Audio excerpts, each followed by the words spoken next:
Hello and welcome to Multifamily Investing with Bob Biggins. This is Riley Biggins, and today we got a project. We got these stairs in an old flip house that need refinished, and we peeled up the carpet, and there's this old stick down stuff that we don't want to be seen anymore. So we put LVP upstairs, luxury vinyl plank. It's the nice cushy, well, that's not it, but the nice cushy flooring that snaps together, and we're looking to put it on top of the stairs. There's a piece right here. This is how it will sit so far. And then we have a threshold edge piece that will sit over this, like a 90-degree angle. And then for the kick plate, we got another piece of flooring that is glued in here. There's little fur strips behind it to bring everything to the same level. And shims are holding it up while the glue dries, because this stuff is very tough and you can't put nails in it or it will shoot back at you. I learned that the hard way.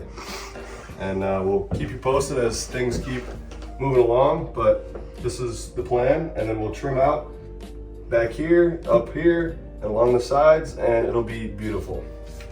All right, so we're back the next day, and I've done a few more steps, but I kind of want to show the process of how we're going about doing it.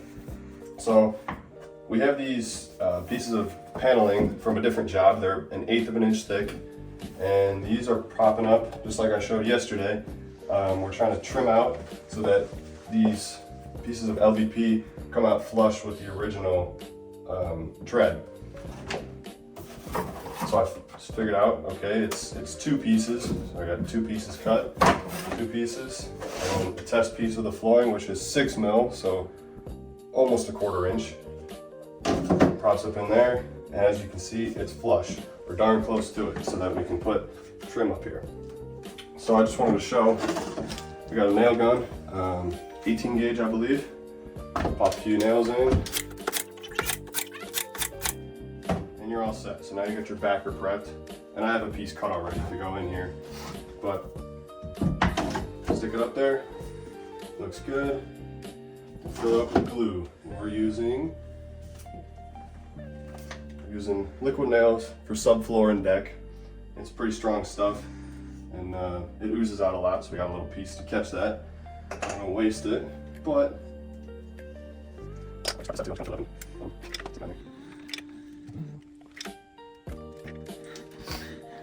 don't be afraid to use a lot of glue, because this stuff is cheap and it dries really hard and it sticks really well. You'll pull the foam off this floor before you pull this off once it's dry. So put this back up here.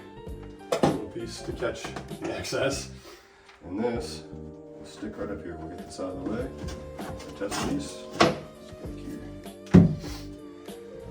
here, full of glue, just no specific pattern, just the perimeter and then in the middle so nothing moves. Stick it up here. Should already fit from what you tested before. Give it a real good push. Get the glue to kind of suction on there. And then just as a bit of insurance, we're putting this junk tape on it. It's electrical tape, but found it out in the yard. So put a little bit of this on here, and you're good to let it sit and dry. Ideally, we wanted to use nails, but the flooring was too strong, and the nails came back and shot back at me, which I didn't like. So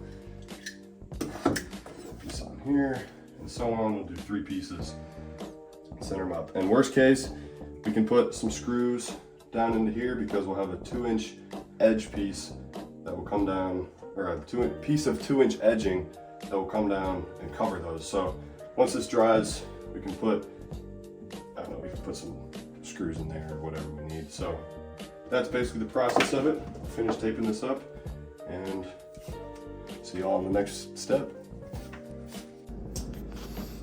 We got the treads all down.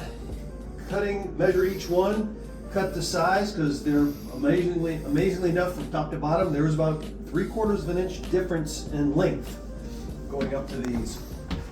The tape is just temporary. We'll obviously take that away. Pull that. We've got the rises done on here, and the run on the top.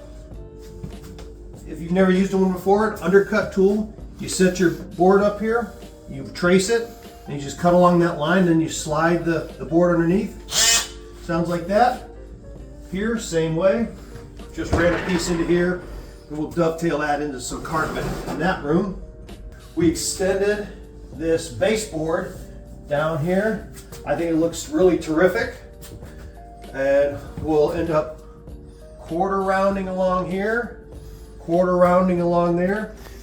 And we will see shortly that the trim pieces, the baseboard along the stairs is going to be 1 3/4 inch, just 1x4s, because once we put actual, we're trying to use casing, it's stuck up. The hypotenuse of the triangle stuck up too far, and I'll show you that before we go to the next video. But be sure and measure this amount here and calculate out before you put your final plans in place how tall your trim is going to be. And even though I know these are cut the wrong way, they would typically go this way, large end down and large end in here. These were just a trial, and we put these together, and lo and behold, as you can see, they stick out of the stringer. So as opposed to cutting each one of those off, which would be inconsistent, we decided to go with the 1 3/4 custom 1x trims. For now, got the edging trial piece cut on the front stair nose of the top one. There you go.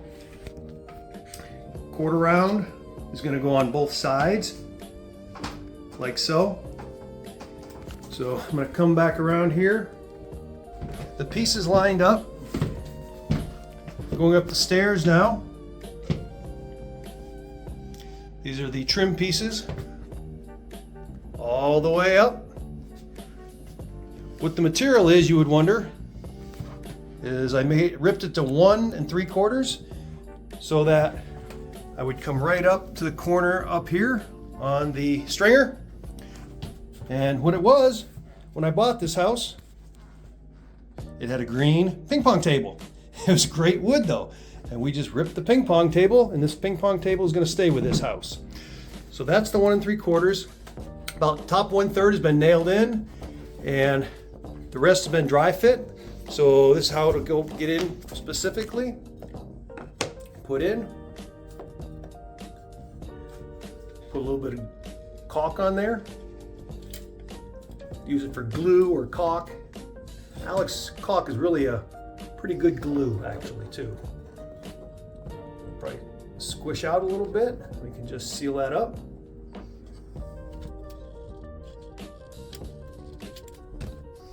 We'll do final caulking when this is done, but this will make it easier because it'll already be in between the joints, I guess we'll call it. Nail gun. And that's an 18 gauge nail gun, battery operated.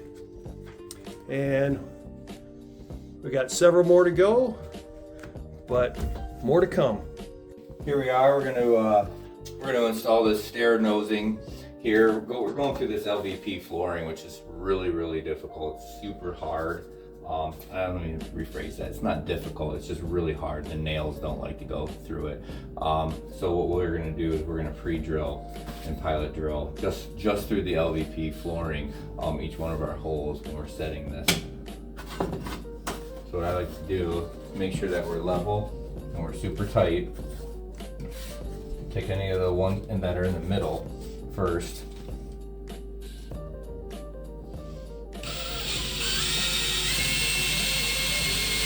Just through the LVP. The nail set.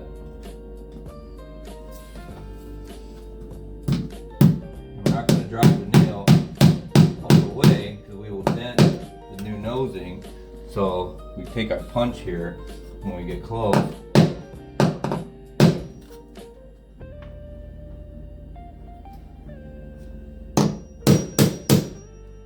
And then finish driving it home. And then we would just go through and do that to every single one. And then we'll be and the last thing we're gonna do is caulk and paint, and then we'll be done. Cold winter afternoon, we just finished up this 1950 staircase transformation.